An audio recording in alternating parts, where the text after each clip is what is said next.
This is Edgar Acosta. This is Joel Acosta, Cynthia Acosta, and Jesus Acosta.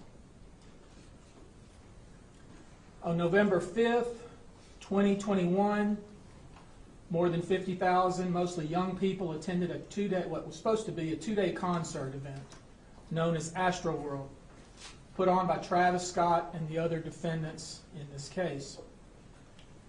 During the first night of the concert, 8 of the concert goers died, and scores of others suffered significant injuries.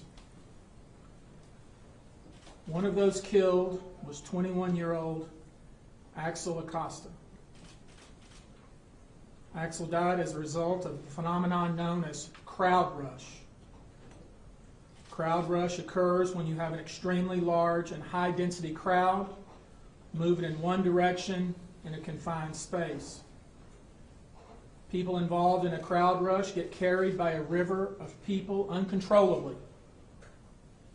Importantly, people that have been involved in crowd rush typically do not die from being trampled. They die from what is known as compressive asphyxiation, from the sheer force of all the weight of the bodies being stacked on top of them. This is exactly what happened to Axel. The immense force of the unruly and out-of-control crowd, created by the defendant's gross negligence, created such significant pressure onto his body that he could not breathe.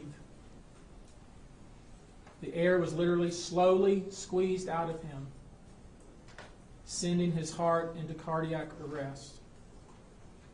When he collapsed, concert goers trying to escape their own suffocation caused by the crowd rush trampled over his body like a piece of trash. When emergency caregivers finally removed Axel from the thick of human mass, he lay lifeless on the wet, littered grass at the edge of the chaos. They worked very hard to restart his heart, but they failed. Axel died on the muddy ground of a concert that he attended for fun. Axel Acosta loved rap music, and he loved the lineup that was going to be playing at Astroworld. But that love and that feeling was not mutual. Certainly neither Travis Scott nor his handlers, entourage, managers, agents, hangers-on, promoters, organizers, or sponsors cared enough about Axel to make even a minimal effort to keep him and the others at the concert safe. This concert was intended for young people. We've seen that many of the people who attended were minors. I was thinking last night, my son went to Astroworld the first year it was held. Why wasn't my son crushed and killed? Perhaps the only reason was he decided not to go. I want everyone watching to know that this could have been your kid. This could have been your kid. We will be filing a lawsuit on behalf of 35 plaintiffs. That number is growing. Our phone is rang off the hook. I think it's self-evident that this concert was planned incredibly poorly, that no regard was given to the safety of these young people at the concert, that there was no emergency response mechanism in place to help those who were in an extremist situation. There was not enough medical personnel, enough security personnel, and there were more people there than should have been there. The way the concert was set up, planned, organized, and the way things were handled once there was a problem, it boggles the mind. We'll be filing suit against the score more entities. These were the promoters, management. This is an entity that's been sued multiple times for this very thing. We will be suing Live Nation. Remember, it was Live Nation who in 2011 was sued because a stage collapsed and killed 7 people and injured 61 others. It was Live Nation who received a $101 million verdict against it for a concert employee being injured at work with. It was Live Nation who, in 2013, concert attendees said they were run over, beaten, and assaulted in a stampede. It was Live Nation who put on a fine concert where a woman was injured during a mid-show stampede. And let me say to Live Nation, because we were involved in the concert that took place in Las Vegas where many, many people were hurt, and Live Nation relied upon an arbitration clause on the back of a ticket. Do you really intend? Do you really believe that you can enforce an arbitration clause against minors, against people killed, against people who are still in the hospital? I think not. The case will also be brought against an entity called Contemporary Services Corp., who provided security. The case will be brought against Harris County Sports and Convention Corporation, the premises owner who worked with NRG, was supposed to provide security and make sure the facility was safe. I want to remind you that this is not the first instance where people were injured at concerts. There's a long history in the United States and in the world where individuals who came to a concert looking to have fun, looking to enjoy themselves, did not leave, or certainly did not leave still alive. One of the experts who's looked at the history of concert goers and the multiple events that have occurred has said the history of how the concerts are handled is a history of disinterest and greed. I think that's what we have here. And let's talk about Jock Webster II, otherwise known as Travis Scott. On August 2nd, 2015, Travis Scott was arrested in Chicago for disorderly conduct after encouraging fans to jump over security barricades during his performance at Lollapalooza.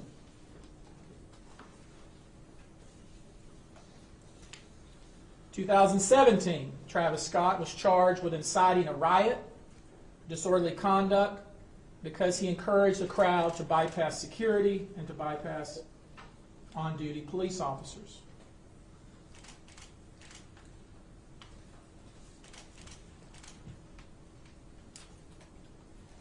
Let's take a little further look at Travis Scott and his antics.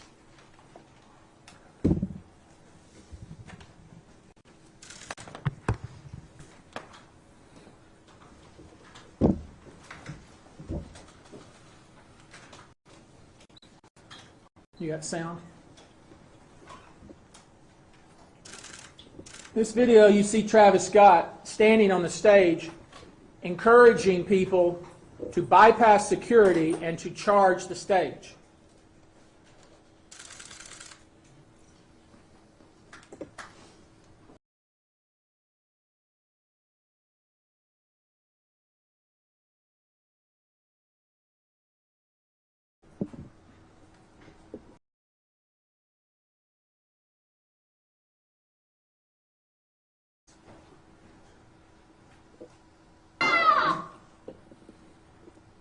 Times when Travis Scott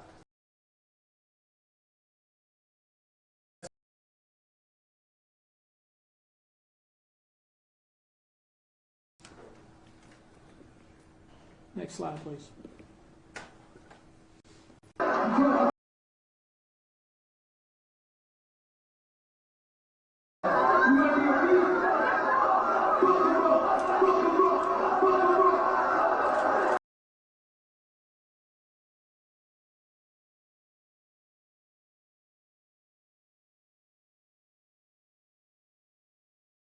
The crowd to F him up, F him up. Travis Scott had to be carried away.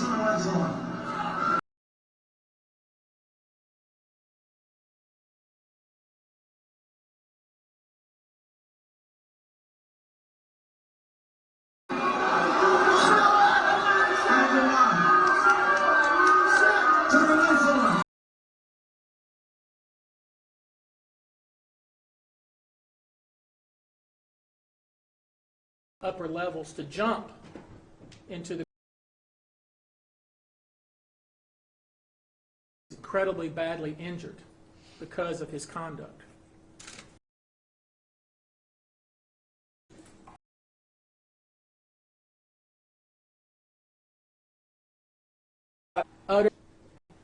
Imagine what it must have been like at 9. We've had repeated reports, more than 30 different witnesses who have provided statements saying that the security screening, that people were just being let in.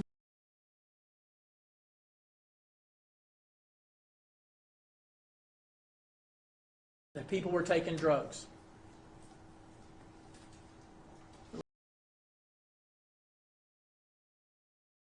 It was pure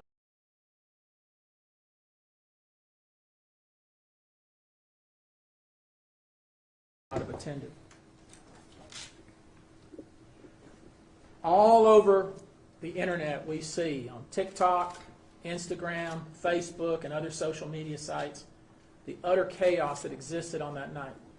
We see Travis Scott continuing to perform while EMTs and other first responders are trying to save people's lives. We know specifically his life did not have what they needed to save that young man's life. He did not have.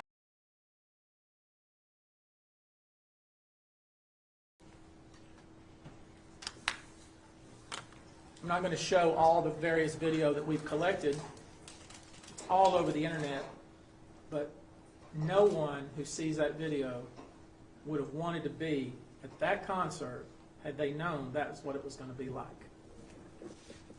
And that brings me to Axel Acosta. He had just turned 21. He was incredibly good at computers.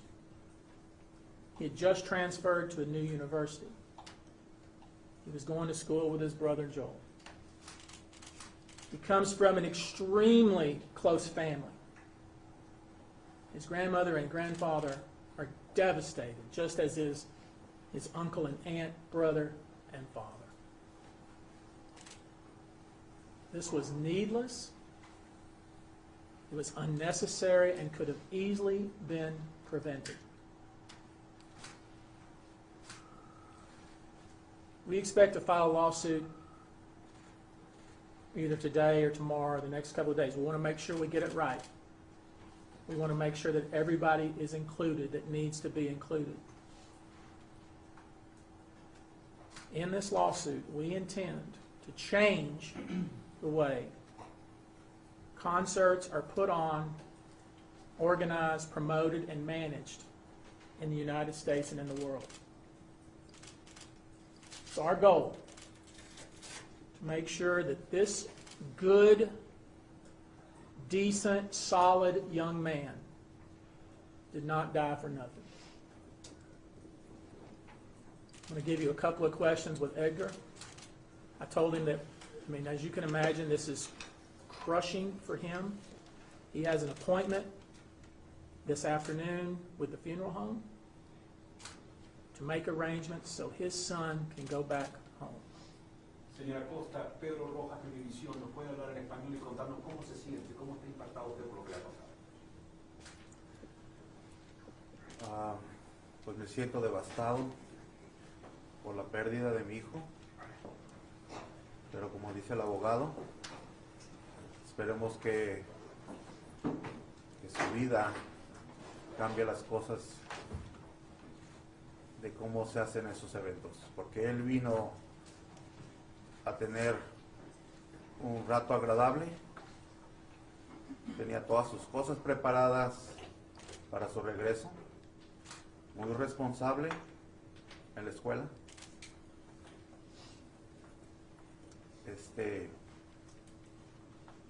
y una cosa por negligencia de alguien que pasen estas cosas.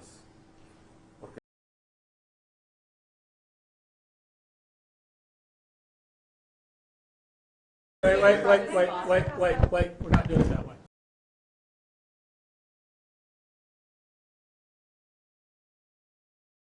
We're going to take two more questions. Yes, go ahead. Mr. Acosta, we just wanted to know, how did you learn about your son's passing?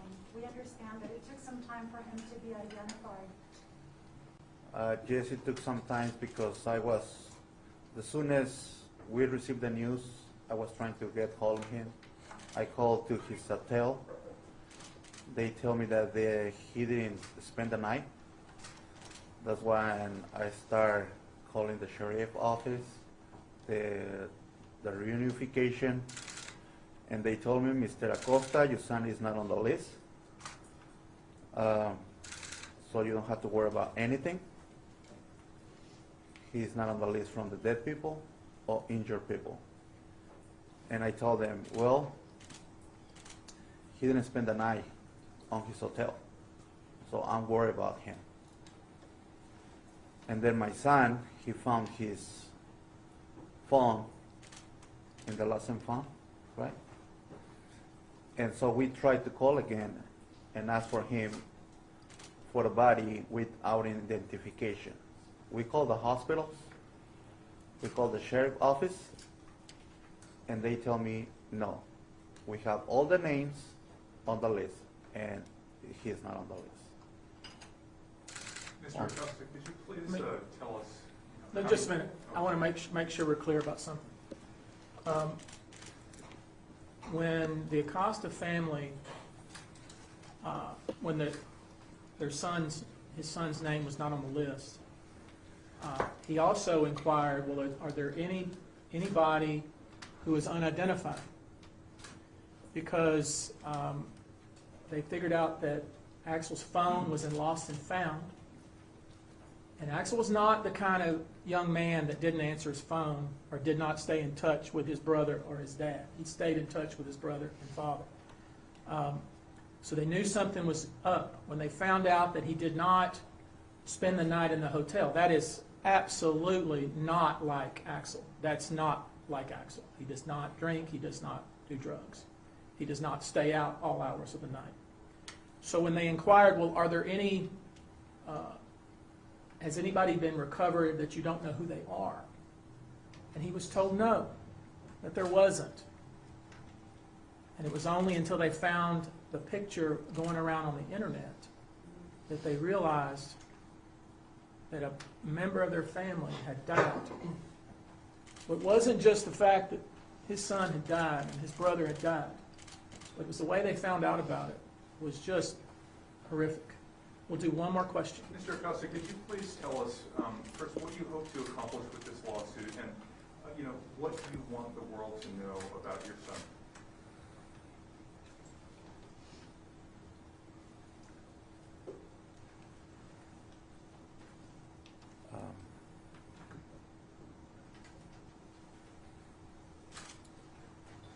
I think the lawyer already said that we're trying to make things change in this type of events. Because today is me. I lost my son. It could be you. It could be you. When you send your kid to have some fun, and because somebody else is not providing the right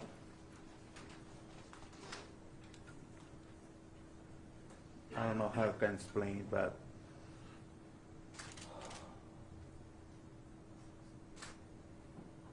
the right security, because it's not the first time that he's been in a big event, right? You can go to Disneyland and have fun. You can go to a baseball game and have fun, right? Because they have the right security, the right people, some people assisting injured. It's hard to explain. And what would you like the world to know about your son? He was a great kid, excellent student. He was looking for his family. he loves his grandparents. He was trying to study and going to school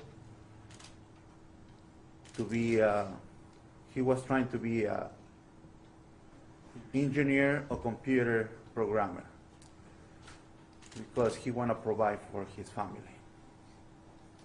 He really cares about, he was the first grandkid, he was the oldest one, and he always take care of his other cousins and nieces. Thank you, guys. ¿Nos puede dar la misma respuesta en español, señor? ¿Cómo quiere que recuerden a su hijo? Soy Rogelio Morataya de Telemundo. Say a little bit about him in Spanish. Ujú. Pues quiero que lo recuerden como un muy buen estudiante. Se graduó con los altos GPAs desde la high school, desde la casi viene siendo un estudiante con straight A's.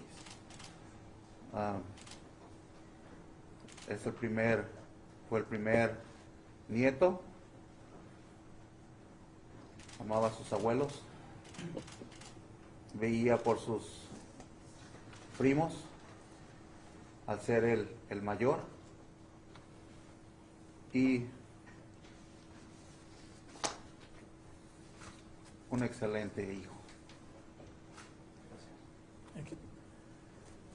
What we're asking for those that watch this interview is if you have information, if you were at the concert and you have key information, or information at least that you believe is key, contact our office. We want to talk to you. We believe that the video on TikTok, on Instagram, on Facebook is going to be key to this case.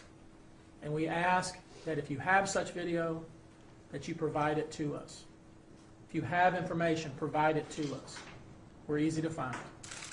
And you should also know that I think as we speak here, there is a hearing going on in court for a temporary restraining order to restrain the various entities that are being sued, to preserve all the evidence, and to make sure that Travis Scott preserve all of the texts and so forth on his telephone or telephones, and hopefully we will get that relief that we are seeking.